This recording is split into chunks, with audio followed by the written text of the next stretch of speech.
darci una mano però,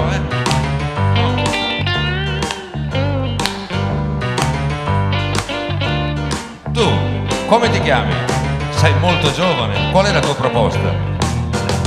Facciamo brambila e fulu perari, lavoro e la ghisa per pochi danari e non c'ho in tasca mai una lira per poter fare un ballo con lei. Mi piace il lavoro ma non sono contento, non è per i soldi che io mi lamento, ma questa gioventù ci avrei giurato che mi avrebbe dato di più.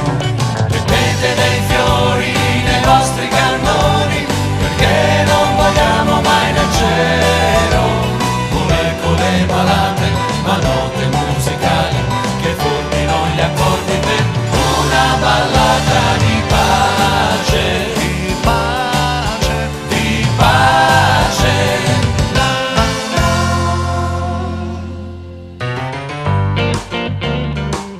E tu, chi sei?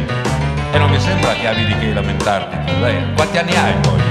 Quasi 20 anni e vendo giornali, girando quartieri tra povera gente che vive come me, che sogna come me.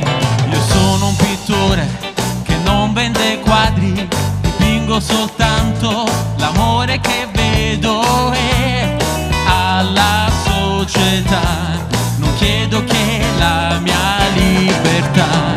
Mettete dei fiori nei vostri cannoni, perché non vogliamo mai nel cielo molecole malate, ma note musicali che formino gli accordi per una ballata di pace, di pace, di pace.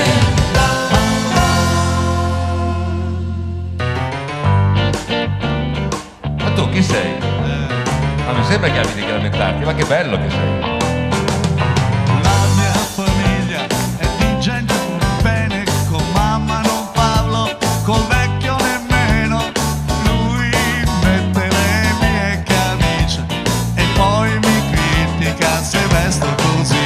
Guadagno la vita lontano da casa perché ho rinunciato ad un posto tan